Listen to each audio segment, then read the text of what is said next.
अस्सलाम वालेकुम। Welcome to my channel Urdu ऐबे। चलिए शुरू करते हैं आज की वीडियो। आज की इस वीडियो में हम सुनेंगे एक इंतहाई सबक आमोज़ इस्लामिक वाक़या। एक आदमी ने एक ग़ुलाम ख़रीदा।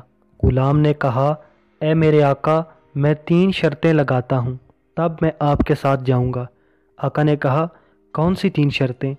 1, आप मुझे फ़र्ज़ नमाज से मना नहीं करेंगे जब उसका वक़्त आ जाए। आप मुझे दिन को चाहे जितना भी हुक्म दें, रात को हुक्म नहीं करेंगे। अपने घर में मेरे लिए एक कमरा जुदा कर दें जिसमें मेरे सिवा कोई दूसरा दाखिल ना हो। उस आदमी ने कहा, मैं तुम्हारी सब शर्तें कबूल करता हूँ। फिर उस आदमी ने कहा, अपने लिए कमरा खुद पसंद कर लो। चनाचा ग़ुलाम ने एक ख़राब सा टूटा फूटा कमरा पसंद कर लिया। इस पर उस आदमी ने कहा, ए ग़ुलाम, तूने ख़राब व खस्ता कमरा क्यों पसंद किया? ग़ुलाम ने कहा, ए मेरे आका, क्या आप नहीं जानते कि टूटा फूटा कमरा भी अल्लाह अज़्ज़ा वजल की याद और इसके ज़िक्र की बरकत से बाग बन जाता है। चुनाचा वो ग़ुलाम दिन को अपने आका की खिदमत करता और रात को अल्लाह ताला की इबादत करता। कुछ मुद्दत के बाद एक रात को उसका आका घर में चलते चलते ग़ुलाम के कमरे में पहुंच गया तो क्या देखता है कि कमरा रोशन है और ग़ुलाम सर बसजूद है। उसके सर पर आसमान व ज़मीन के दरमियान एक रोशन किंदील फानूस लटक रहा है और ग़ुलाम अल्लाह ताला की बारगाह में आजिज़ी और ज़ारी के साथ मुनाजात कर रहा है कि ए अल्लाह, तूने मुझ पर मेरे आका का हक़ और दिन को उसकी खिदमत लाजम कर दी है। अगर ये मसरूफ़ियत ना होती तो मैं दिन रात सिर्फ़ तेरी ही इबादत में मसरूफ़ रहता। इसलिए उसे मेरे रब मेरा उज़र कबूल फरमा ले। आका उसे देखता रहा यहाँ तक कि सुबह हुई और रोशन किंदील वापस चली गई और मकान की छत मिल गई। ये सारा मंजर देखकर आका वापस आ गया और सब माजरा अपनी बीवी को कह सुनाया।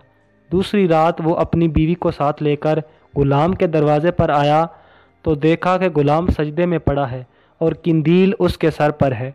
वो दोनों खड़े हुए ये सब मंजर देख रहे थे और रो रहे थे।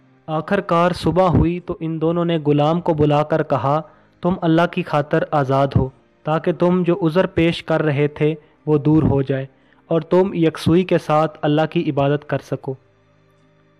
ग़ुलाम ने अपना सर आसमान की तरफ उठाया और कहा, ए साहिब राज, राज तो खुल गया। अब राज खुलने के बाद मैं ज़िंदगी नहीं चाहता। बस इसी वक्त वो ग़ुलाम गिरा और इसकी रूह कफ से उनसरी से परवाज़ कर गई। देखा आपने किस कदर मुखलस ग़ुलाम था। इसके आबदो ज़ाहिद होने का राज फाश हो गया तो बेकरार हो गया और इसके लिए दुनिया में रहना दोबर हो गया। उसकी एक ही आरज़ू थी, एक ही तमन्ना थी कि जिस प्यारे अल्लाह का ज़िक्र कर रहे हैं, जिस माबूद हकीकी की इबादत कर रहे हैं, बस वही जानता हो और कोई दूसरा देखने ना पाए। ये कमाल दर्जे का इखलास था। मगर आज हमारा क्या हाल है? हमसे अमल तो कुछ होता नहीं, फिर भी यही ख्वाहिश रहती है कि लोगों में हमारी वाह वाह होती रहे, नेक नामी बढ़ती रहे।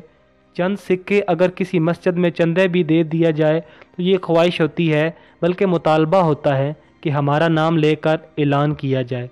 अपने ज़मीर से पूछिए कि कहीं ये नफ्स की कोई चाल तो नहीं। ये मुतालबा इसलिए तो नहीं हो रहा कि लोगों की दौलत और सखावत का इल्म हो जाए। जनाब, अगर मस्जिद में चंदा दे डाला तो हर एक की यही ख्वाहिश होती है कि मेरी लोग ताज़ीम किया करें, मेरी तारीफ़ की जाए, लोग अदब के साथ मुझसे बात करें। ए इखलास, तू कब और किस तरह हम नादानों के जंग आलूद दिलों की सफाई करेगा? हम कब सिर्फ़ और सिर्फ अल्लाह की रज़ा के लिए काम करना सीखेंगे? हमारी मैं कब ख़त्म होगी? शोहरत व नेक नामी की ख्वाहिश कब इख्तितामी सांसें लेगी? या अल्लाह, हमारे हर अमल में इखलास पैदा फरमा दे और हमारे अमाल को रियाकारी जैसे मुल्क मरज़ से नजात अता फरमा। वीडियो के आखिर में आपसे गुजारिश है कि हमारे यूट्यूब चैनल उर्दू ऐबे वॉइस को सब्सक्राइब करें और साथ में बेल नोटिफिकेशन भी दबाएं। शुक्रिया।